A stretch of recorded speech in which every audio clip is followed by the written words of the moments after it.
चौक से एक बस्ती से काफिला गुजरने वाला तो दूर से ढोल की आवाज आ रही थी। एक नाबीना खड़ा था, उसके साथ एक बच्चा था। वो नाबीना भीख मांग रहा था। जब ढोल की आवाज सुनी तो उसने अपने बच्चे से कहा, लगता है बारात कोई बड़ी है। जब बारात बड़ी है तो फिर दूल्हा भी बड़ा होगा। का अब्बा कहना क्या चाह रहे हो? का बेटे देख जरा बारात कैसे लोगों की। तो सबसे आगे जब ढोलों को आते देखा, सर वर्क के कपड़े, बेहतरीन खूबसूरत लिबासों में, नए नए कपड़ों में ढोल वाले देखे। बच्चे ने कहा, अब्बा लगता है बारात बड़ी शान वाली है। बच्चा कहता है, बाप ने कहा, बेटे सुन, जब वो दूल्हा करीब आ जाए तो मेरे कोनी मार देना, ताकि जब वो दूल्हा आएगा तभी मैं भीख मांगूंगा। अल्लाह अकबर। बच्चे ने पहले ढोल वालों को देखा, उसे तो दूल्हा का इंतजार था, लेकिन हैरत में पड़ जाता है जब नेज़े पे कटे सर को देखता है, और हैरत में पड़ गया जब जयमां के बच्चे को नेज़े पे रखा देखा के सर को।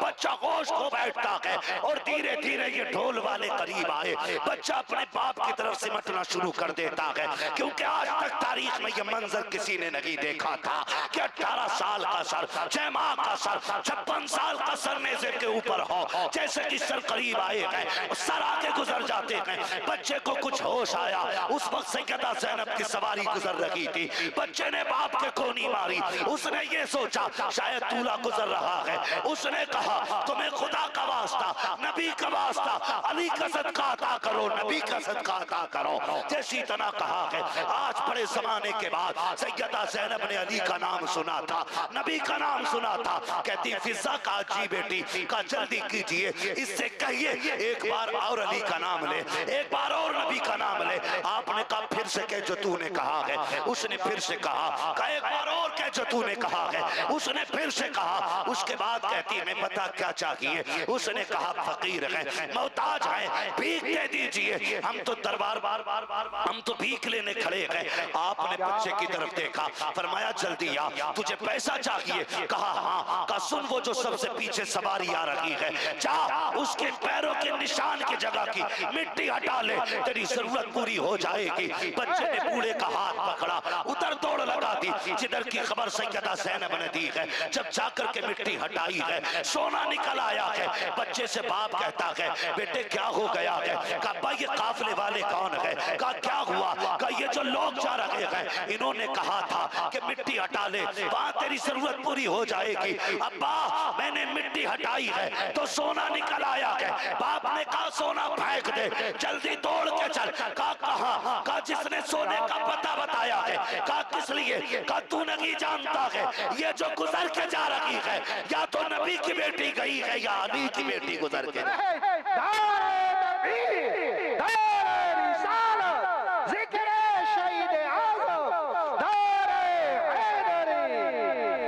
लेकिन खुदा की कसम हम चैलेंज के साथ कहते हैं, करबला में भी हाकिम हमारा हुसैन था, कूफे में भी हाकिम हमारा ही हुसैन, पावर में हमारा ही हुसैन था। ये कान खोल के सुने।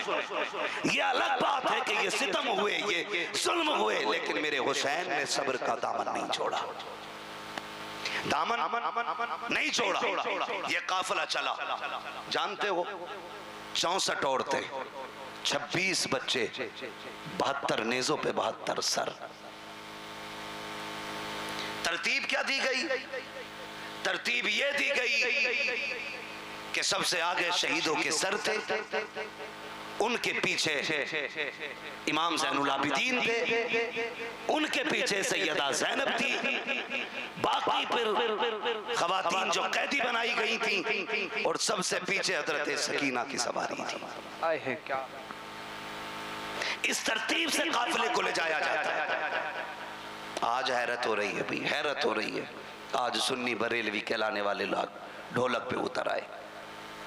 पढ़े तारीख के इस बात को भी कि वो जो सारे शहीदों के सर चल रहे थे, उनसे भी आगे यजीदी लोग ढोल लेके चल रहे थे,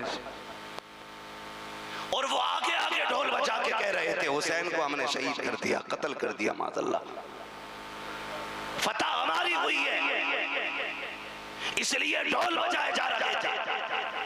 जानते हो, जब एक चौक से एक बस्ती से काफिला गुजरने वाला था तो दूर से ढोल की आवाज आ रही थी। एक नाबीना खड़ा था, उसके साथ एक बच्चा था। वो नाबीना भीख मांग रहा था। जब ढोल की आवाज सुनी तो उसने अपने बच्चे से कहा, लगता है बारात कोई बड़ी है। जब बारात बड़ी है तो फिर दूल्हा भी बड़ा होगा। का अब्बा कहना क्या चाह रहे हो? का बेटे देख जरा बारात कैसे लोगों की। तो सबसे आगे जब ढोलों को आते देखा, सर पर्क के कपड़े, बेहतरीन खूबसूरत लिबासों में, नए नए कपड़ों में ढोल वाले देखे। बच्चे ने कहा, अब्बा लगता है बारात बड़ी शान वाली है। बच्चा कहता है, बाप ने कहा, बेटे सुन, जब वो दूल्हा करीब आ जाए तो मेरे कोनी मार देना, ताकि जब वो दूल्हा आएगा तभी मैं भीख मांगूंगा। अल्लाह अकबर। बच्चे ने पहले ढोल वालों को देखा, उसे तो दूल्हा का इंतजार था, लेकिन हैरत में पड़ जाता है जब नेज़े पे कटे सर को देखता है, और हैरत में पड़ गया जब जयमाल के बच्चे को नेज़े पे रखा देखा के सर खाओ। बच्चा होश खो बैठता है और धीरे धीरे ये ढोल वाले करीब आए। बच्चा अपने बाप की तरफ सिमटना शुरू कर देता है, क्योंकि आज तक तारीख में ये मंजर किसी ने नहीं देखा था कि 18 साल का सर, जयमाल का सर, 56 साल का सर नेज़े के ऊपर हो। जैसे कि सर करीब आए हैं, सर आगे गुजर जाते हैं। बच्चे को कुछ होश आया। उस वक्त सैयदा ज़ैनब की सवारी गुजर रही थी। बच्चे ने बाप के कोनी मारी। उसने ये सोचा शायद दूल्हा गुजर रहा है। उसने कहा, तुम्हें खुदा का वास्ता, नबी का वास्ता, अली का सदका अता करो, नबी का सदका अता करो। जैसी तना कहा है, आज बड़े जमाने के बाद सैयदा ज़ैनब ने अली का नाम सुना था, नबी का नाम सुना था। कहती फिजा का जी बेटी का जल्दी कीजिए, इससे कहिए एक बार और अली का नाम ले, एक बार और नबी का नाम ले। आपने कहा फिर से कह जो तूने कहा है। उसने फिर से कहा एक बार और कह जो तूने कहा है। उसने फिर से कहा। उसके बाद कहती मैं पता क्या चाहिए। उसने कहा फकीर है, मोहताज है, भीख दे दीजिए। हम तो दरबार हम तो भीख लेने खड़े हैं। आपने बच्चे की तरफ देखा, फरमाया जल्दी आ, तुझे पैसा चाहिए? कहा हाँ। कहा सुन, वो जो सबसे पीछे सवारी आ रही है, जा उसके पैरों के निशान की जगह की मिट्टी हटा ले, तेरी जरूरत पूरी हो जाएगी। बच्चे ने बूढ़े का हाथ पकड़ा, उधर दौड़ लगा दी जिधर की खबर सैयदा ज़ैनब ने दी है। जब जाकर के मिट्टी हटाई है, सोना निकल आया है। बच्चे से बाप कहता है बेटे क्या हो गया है? कहा ये काफिले वाले कौन है? कहा क्या हुआ? कहा ये जो लोग जा रहे हैं, इन्होंने कहा था कि मिट्टी हटा ले, वहां तेरी जरूरत पूरी हो जाएगी। अब्बा मैंने मिट्टी हटाई है तो सोना निकल आया है। बाप ने कहा सोना फेंक दे, जल्दी दौड़ के चल। कहा जिसने सोने का पता बताया है। कहा किस लिए? कहा तू नहीं जानता है, ये जो गुजर के जा रही है या तो नबी की बेटी गई है या अली की बेटी गुजर के।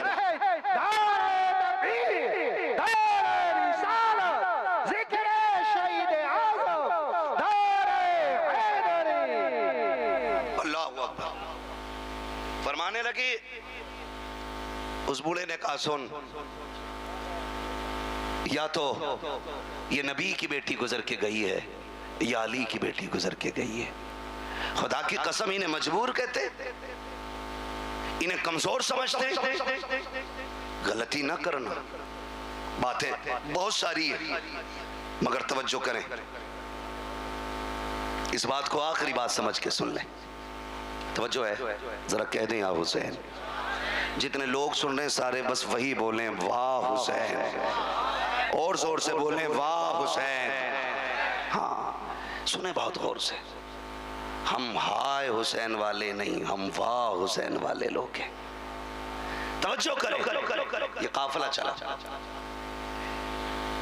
काफिला चलते चलते एक जंगल से गुजर रहा था। जंगल से जब काफिला गुजरने लगा तो एक खातून अपनी गोद में दुपट्टे में गठरी में कुछ छुपाए खड़ी थी। ये यजीदी फौजी, दौलत के कुत्ते, ये आगे आगे चले। उस खातून ने पूरे काफिले को रोका, कहा ठहरो। कहा क्या बात है? कहा तुम्हारे अंदर कोई तबीब है? कहा क्यों? कहा मेरा बेटा बीमार है। एक ही बेटा है, 7 बेटियां हैं। मुझे डर है कहीं वो मर ना जाए। कहा अगर तुम में कोई तबीब हो तो मेरे बेटे को देख ले। तो शिमर को, इन लाइनों को मजाक सूझी। इन्होंने मजाक के तौर पे इमाम ज़ैनुल आबिदीन की तरफ मुंह किया और बूढ़ी से कहने लगे हम तो तबीब नहीं है, लेकिन इससे पूछ ले ये जो कैदी है शायद ये तबीब है। बूढ़ी गई जाके कहने लगी परदेसी क्या तू तबीब है? आपने कहा अल्हम्दुलिल्लाह, सिर्फ मैं नहीं, मैं भी हकीम, मेरा बाप भी हकीम, मेरा दादा भी हकीम, मेरा घराना ही हकीमों का है। क्या इलाज कर देगा? फरमाने लगी बिल्कुल, लेकिन सुन मां, मैं कैदी हूं और हम इनके कैदी हैं, इनसे इजाजत लो और हम चलेंगे तुम्हारे साथ। जब बूढ़ी इजाजत लेने गई, वो तो थे दौलत के कुत्ते। उन्होंने क्या कहा? उन्होंने सीधी बात कही कि क्या देगी इसके बदले में? उसकी गोद में जो गठरी थी वो प्लास्टिक की और लकड़ी की और किसी और चीज की नहीं, बल्कि सोने की गठरी थी। उसने कहा जितना सोना है सारा ले ले, बस इस तबीब को मेरे साथ भेज दे। वो तो थे ही दौलत के कुत्ते, उन्होंने सोना ले लिया और लेने के बाद मेरे इमाम की तरफ देख के कहने लगे सोन, अगर तुम्हारे बाप ने हमारी मान ली होती ना तो आज तुम जंजीरों में जकड़ के हमारे गुलाम नहीं होते। जैसे इतना सुना गुस्सा आ गया इमाम ज़ैनुल आबिदीन को। फरमाने लगे तुझे क्या लगता है ये जो तूने बेड़ियां हथकड़ियां पहना रखी हैं तो इनसे रोकेगा हमें? फरमाने लगे चाबी रख अपने पास अपनी, अब अली के बेटे की ताकत देख। आपने गुस्से में हाथों की हथकड़ी की तरफ निगाह डाली, हथकड़ियां पानी की तरफ बह के गिर जाती, पैरों की तरफ देखा, बेड़ियां टूट गई।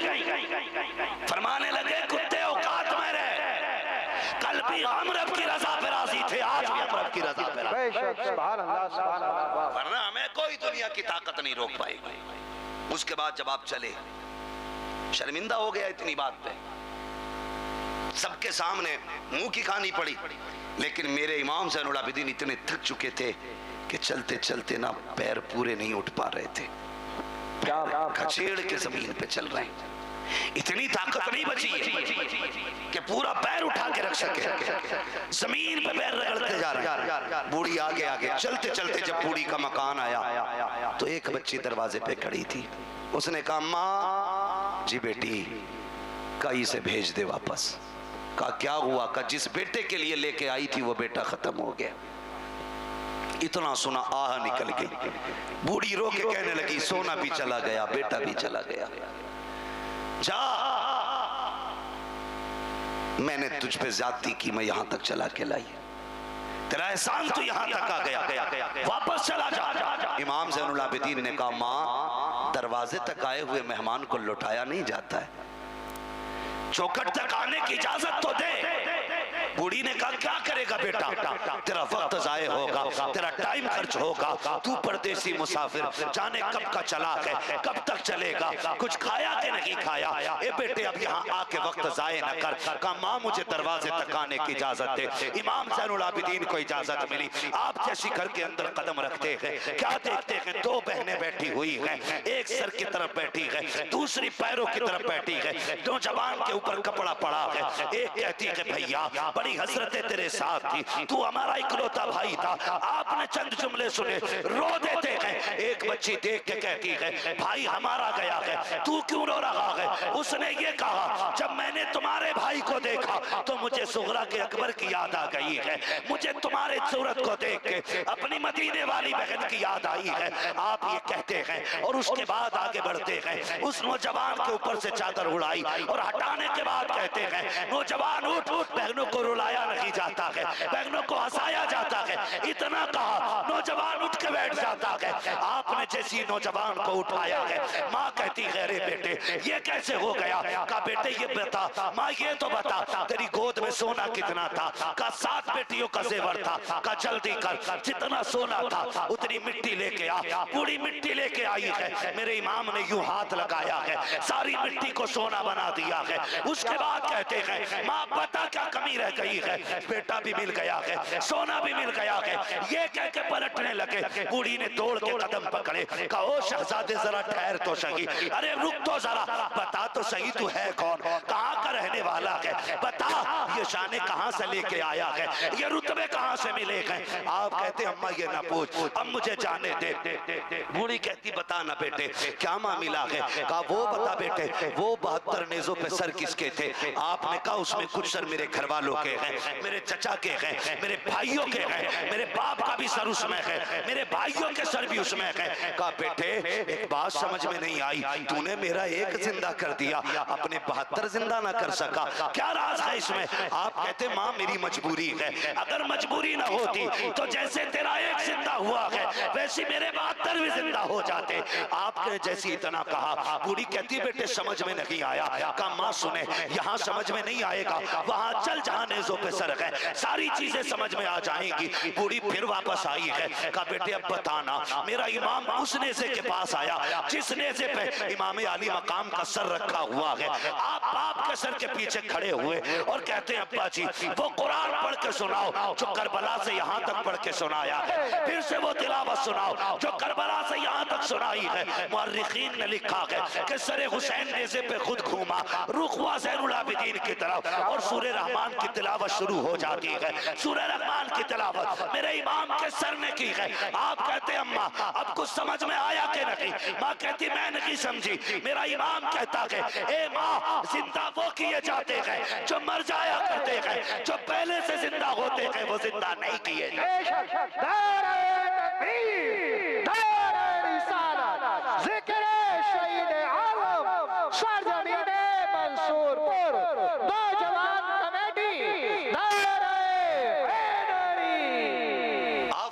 माँ जिंदा वो किए जाते हैं जो मर जाया करते हैं, जो पहले से जिंदा हों वो दोबारा जिंदा नहीं किए जाते हैं।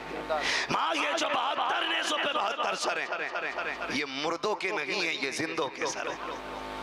ये किनके सर हैं? जोर से और जोर से किनके? जिंदों के सर हैं। इनको अपनी औलाद का भी पता है, इनको हालात का भी पता है, इनको दौर का भी पता है। अल्लाह सलामत रखे आप लोगों को। ओ भाई ये करबला शरीफ का सफर पूरा 12 मुहर्रम से शुरू हुआ, 12 मुहर्रम से शुरू हुआ और 27 रमजान को मुकम्मल हुआ है।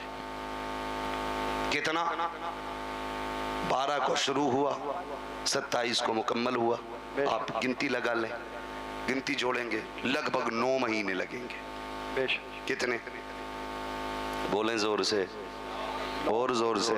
9 माह मुकम्मल सफर लगे।